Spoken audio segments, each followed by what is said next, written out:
Welcome back, John. Welcome back. Kick this thing off. Let's two people joining in. Okay. We got 16 folks in our audience, but Okay. it's a pleasure to have you both, Coach Williams and John. Thank you both for taking out the time to be with us today. Thank you. Thank you. So we'll go ahead and kick it off. Welcome everyone again to the 8th annual, first ever virtual Up2Us Sports Gala. I am Sally Nnamani, and I'll be moderating our conversation today. I am an Up2Us Sports Coaches Alumni. I have had the privilege of being involved with this organization, and I've seen firsthand the impact that it has on not just the coaches, but also the young people that the coaches work with. So today is all about celebrating great coaches, and what better way to do that than with basketball royalty and Coach Williams and his former player, John Henson of the UNC men's college basketball team. So welcome again, Coach and John. It's a pleasure to have you both. Thank you. So we're going to kick off our session today. We're going to have a number of questions for you both, and we'll also invite the audience to share questions in the chat as well. We would love to learn as much as we can from Coach Williams and John during the time that we have you with us this evening. Coach, you've talked very fondly about your high school coach, Buddy Baldwin, and the impact that he had on you as a 9th grader at Robertson High School. Can you share more about your coaching principle and what made Coach Buddy Baldwin so special to you during your time in high school? Yes, it was a great relationship that I still have today. Coach Baldwin is 81 years old today, and not today, but 81 years old last month. And if we had home games this past season, he would have come down to 2/3 of the game, just like he did when John was playing, and driving the 230 miles back after the game. But there was no father in my home, and so Coach Baldwin was the closest thing to a father that I had, and he took a great deal of interest in me for some reason, and and I'm very glad that he did. But each day that I was around him, he gave me confidence, made me feel like I could accomplish some things. Education had never been talked about in my home.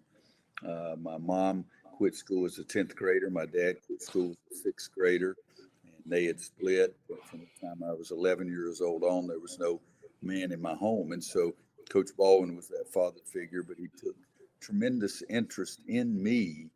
And as I said, gave me confidence and made me feel good about myself. And so the summer after my 9th grade year in high school, that had been my first association with him, I decided I wanted to be a coach. And the bottom line was that I knew that I wasn't the only person that he had made feel that way. And so I knew how good it must make him feel if he knew what he was doing to other young people like myself. Thank you for sharing that. I think that's what Up2Us hopes that every young person in America can have access to, is that adult positive role model in their lives that sees their potential well before they see it themselves. And so, John, I'd love to kick it over to you. Can you share with us what if there was an aha moment when you were being recruited by Coach Williams? What made you decide to attend UNC? I was down to my final 3, and my dad was kind of like, "Hey, man, you should, check out North Carolina." And I was like, "Oh, Dad, North Carolina, cool." And we took the visit, and just the experience, the family atmosphere that Coach had created, from the players to the staff, to everyone around. It was nothing like I'd ever felt. And I've been to a lot of colleges, and the day after I left campus, I told my dad, "Hey, man, call him on the commit." He's like, "Hey, just let's go home and go to sleep and think about it." You know what I mean? And so we waited a little bit, and I ended up calling Coach and telling him this where I wanted to be. And to this day, I tell people all the time, it's probably one of the best decisions I've probably ever made. Just going to that school, from a basketball standpoint as well as a life standpoint. From the friends I still have, I still talk to. I was just up there last week working out and talking to everyone, and so it was a great experience in the time I was there, and even before just the recruiting. It was a no-brainer almost, man. And so I appreciate Coach and everything he's done for me, and I'm happy to just be on this call with this legend. This is kind of cool. Sally, what I'll say that John didn't say is probably, other than my children or grandchildren, the greatest present I've ever had. Because John called me on Christmas Eve and Yep. committed to us. You didn't think I'd remember that. Yeah, for sure. For sure. That is a brilliant story, and thank you for sharing that. And just speaks to like that family atmosphere that many coaches want to provide or want to create in their program. And some people are successful at it, and other coaches sometimes are not quite successful at it. And it seems like Coach Williams, you've been able to create that tradition over your career, both at Kansas and also at UNC as well. And I would love to go back to your team mantra of outwork everybody. I've seen like that's part of your coaching style from when you were a player and into your coaching career.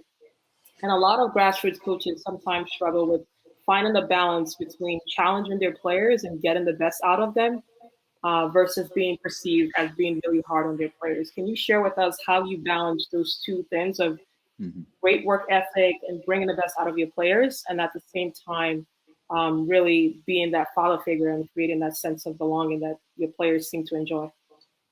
John, in fact, I had one of my high school players over to eat dinner with us on Saturday this week. I'm up in the mountains where I grew up, and the sad thing is that guy is 65 years old now, so it's hard to imagine I coached a guy who's 65 years old. That means I got to be 100 or something.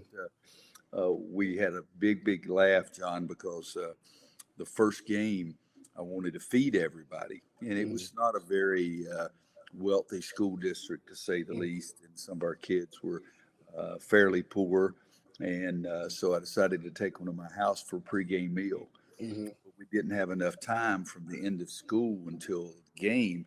So when John played with us for 3 years, 3 years, we always had pregame meal 4 hours before the game. This time we did it, John, a little less than 3 hours before. Yeah. Not being wealthy or not knowing as much as I did later on. We had fried chicken. The player that was here to eat with us this weekend, I said, I remember the timeout where you came over and said, "Oh, coach, too much chicken." And so I think two things there, Sally. Bringing them into my home and trying to convince them every day that they were part of my family and I was going to be concerned about them was something that it was really important to me, because I did see some of our kids that had tough home situations like I had when I was a kid. And so that was really important to me. But the other thing is I really tried to push them very hard. And I always told them, I don't care how hard they worked, they were not going to work as hard as I did.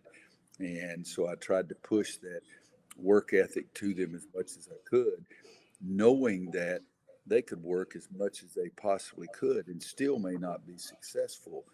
But without that, they had no chance. John was a young man, for example, that had a lot of gifts, but John put in the work.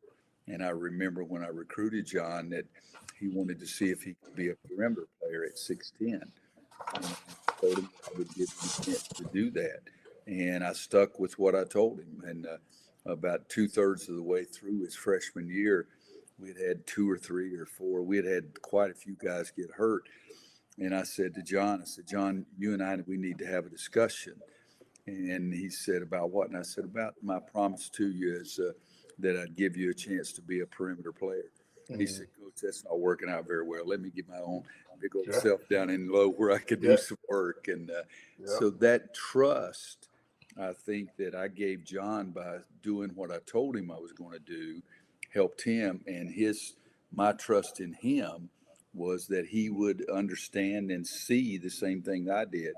And then John ended up being a great player. John was Defensive Player of the Year in Atlantic Coast Conference 2 straight years as a sophomore and a junior, and was just a phenomenal player. And we had a couple of really terrible situations that happened to us, John's sophomore and junior year. His junior year, I thought we were the best team in the country. We had lost at Kentucky by 1. And in fact, they won the national championship, and we wanted to have another chance at them. But Kendall Marshall, our starting point guard, broke his wrist in the second round of the NCAA tournament. We really had a tremendous team. And John and Kendall and Tyler Zeller and Harris and Reggie, they were all great teammates. But we had a lot of really, really good pieces to the puzzle of a great team. And one of the biggest things we had is they were such great teammates of each other. And I can remember I said something one day at practice, I thought, and I don't remember exactly what it was, but I said, guys, I'm bothered because I think this. And John said, no, coach, that's not right.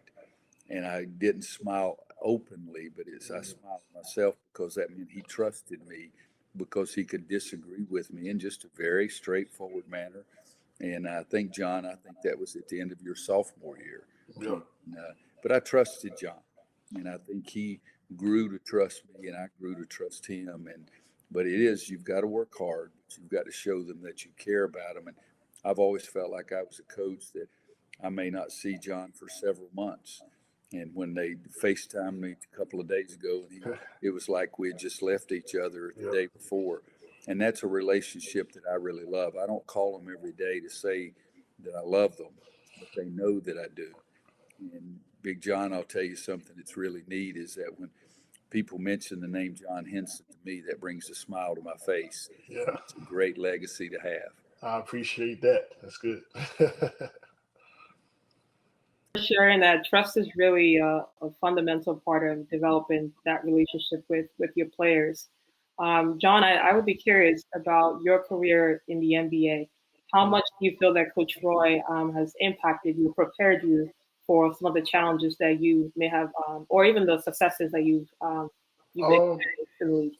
I think the biggest thing that prepared me in North Carolina was just, Coach Wood is allowing us to have that freedom, but also we have that responsibility to perform and work hard and go to class and those type things. And, I think at the NBA, that's the epitome of what it is, right? You have your life, but you also need to work, you have a job essentially. And, I think Coach Reeves did a great job of helping us understand. We didn't know what he was doing, but he helped us understand that. And the transition for me from from college to the NBA was a lot easier and smoother than it might have been for some other guys.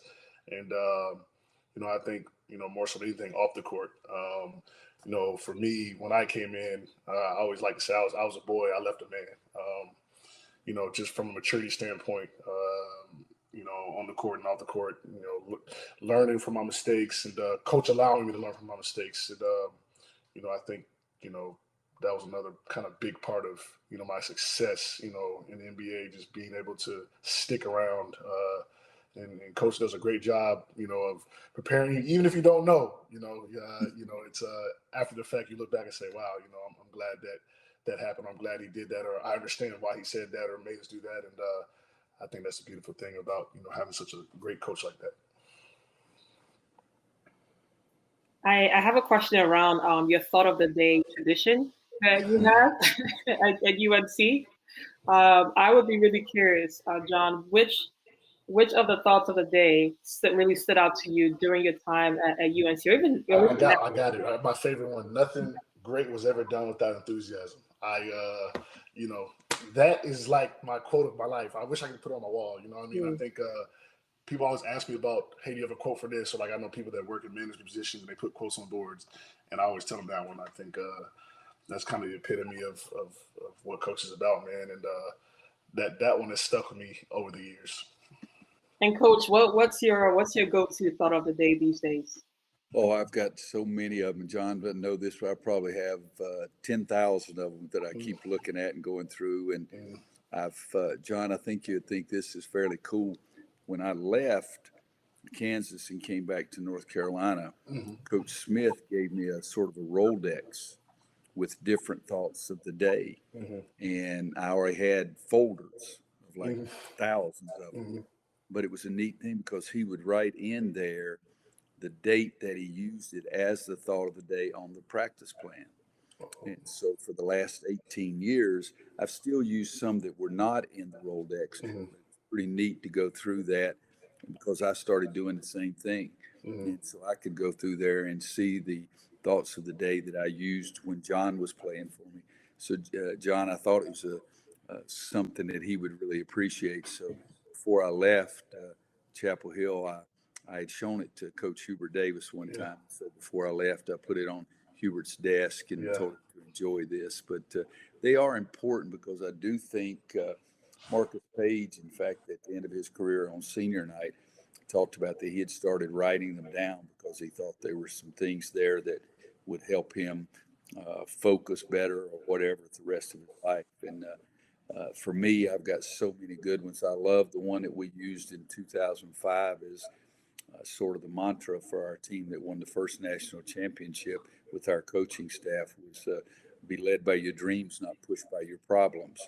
Because I do want kids to have dreams, and I want them to be use that and have that goal out there and be driven by that, as opposed to be their problems. Because so many youngsters really have some difficult home situations, and use basketball as a way to go somewhere. And they don't just stop there. John is a very intelligent young man, and I'm still saying young, okay? But John had a wonderful mom and dad that I love to death, and they did a great job, and they were so caring that they allowed me to help John in so many different ways as well. But the trust that his mom and dad gave me by allowing him to choose North Carolina is something I've never forgotten and always take very, very seriously. But there are so many. Marvin Williams had one that says that he loved, you can measure the speed of a thoroughbred with a watch, but it takes a race to measure the heart. Right. And there was another one that give a man a fish and he can eat for a day, teach him how to fish and he can eat for the rest of his life. So I've got several hundred of them rolling around up there, probably thousands of them. But I do think it helps the youngsters because I say, let's try to see what you think that means. I want you to think about it in basketball, but also want you to think about it in life. And I think that John's there. Nothing great was ever achieved without enthusiasm. It's one of my favorites as well. Great nuggets. I'm sure our coaches who are on the call today can definitely take back to their programs. Speaking of goals and dreams, and even before I go into that last question, for those of you in the audience who would love to ask a question to Coach Williams or John, feel free to drop that in the chat. I'll include it as part of our conversation today. But I'd be really curious about your unwavering belief in your players. You seem to have this unwavering belief in your players, in your desire to win. Where does that come from, and how did you develop that approach to coaching? I really desperately felt like that basketball and team sports saved me from maybe not as good a situation as I have right now. I think it gave me focus. It gave me desire to do so many things. And I've always said I've never coached a player that wanted to miss a shot. I've never coached a player that wanted to make a turnover or make a stupid play. And every player wants to do the right thing. Now, sometimes you have to demand more focus because their focus may vary. And you want it to be very focused on game night and what you're trying to do. But to me, athletics, team sports is really, really important because I think I love to play golf right now because it's an individual sport and it's where I get to compete myself. But I love more being a part of my team. I was that guy that I'd never seen a little league game until I was 11 years old. I played in the first one I'd ever seen. And I put my uniform on at 10 o'clock in the morning, John, for a 7 o'clock at night game. And so athletics and sports and the games and the focus that you had to have, I did want to share and show and get our youngsters to focus on, since they're keeping score, let's try to win as much as we possibly can. If they're not keeping score, let's just play and have fun and everything. But if they're keeping score, I did want to try to get our youngsters to focus on doing the things that I felt, and most of the time they agreed with, that gave us a better chance to win. Thanks for that, and thanks for sharing that trust and focus. Coach is understating his competitive nature right there. I don't, even if I don't think there's a score, Coach will still try to win that game. I don't know how, but he's gonna want to win that game. So, but that was good. That was good. Coach, you seem it is a quality that I like, John. I like competitive people, and everybody teases me all the time, even my people my age, my buddies and everything, they still laugh and tell them the story about Coach Robinson, Steve Robinson, one of my assistants. We were getting ready to get to the door, and he's fumbling with his keys. And I got mine out and put it in the doorknob quicker and turned it, and I said, "Beat you." And he said, "I didn't know it was competition." I said, "All of life is a competition." Hey, competition always adds a bit of fun, you know. We have a question from an audience member. Evan shares about being a Tar Heel class of 1991, and he has a question around mental health and how can all coaches at all levels do more to help mitigate the mental health challenges you face using sport as a platform. And this is a question for both Coach Williams and John. I'll say something quickly now. I'd love to hear what John says as well. The last year, almost last year and a half, has made me, and I think all coaches, focus so much more than they ever had before on the mental health. I mean, our freshmen, they go from their room to the gym, to the room to the gym. We didn't go to class. They didn't know any other classmates other than their team because of everything that's been going on with COVID. And it was so difficult. Of a lifetime for particularly we had 8 freshmen in our top 11 players. So it is something that I think you have to be aware of because, and John knows this, if I'm only concerned about the number of points or rebounds they get, I'm not doing for my players what my high school coach did for me. And I think that in the situation our youngsters have been in, gosh, since March of 2020, it's just been very, very, very difficult. And I think every coach tomorrow, next year, and the following year have to be aware of that very much. But it has been more difficult this last year. But you can't just be concerned about what they're doing for you on the court. For me, I always kind of talk about how I came up and before the mental health awareness thing started taking over, and even from my in the NBA, my first 6 years, there was no kind of mental health things going on. And in my last 2-3 years, teams are assigned to therapists and things of that nature. And I think before you had to deal with it, now there's a resource, right? And I think that's only going to help guys, especially the guys that no one really knows what they're dealing with. And then, they may not make it to that next level and they kind of just flush by the wayside. And even for me, like when I was dealing with injuries, my second year, I came back from wrist surgery. I pulled my groin, I pulled my hamstring. I ended up seeing a therapist for the team, that the team kind of provided because I just needed to talk through some things and get my confidence back. And, I don't think it's a bad thing. It's something that I'm glad it was around. It helped me kind of get back in the right mental space and become the player that I, wanted to be, for the rest of that season. So. Thank you. Thank you both for joining us today. I think we're short on time. I'm enjoying this conversation. My brother is a Duke fan. I've always been a Tar Heel fan growing up, so it's been a pleasure to chat with you both. And thank you again for being with us. I'm sure all of our audience members walked away with a gem, be it a thought of the day or a tradition to take back to your team if you're a coach. But again, thank you both for your time, and we'll see you on the main stage. Thanks for having me, Coach. Enjoy dinner. I'll see you around sometime, man. I'll be back up there. So. Okay, John. Right. Thank you, son. Please be sure and tell your parents I said hello. And will do. You're one of the great ones. Love you, big fella. All right. Take care now. Take care. Thank you. Bye-bye.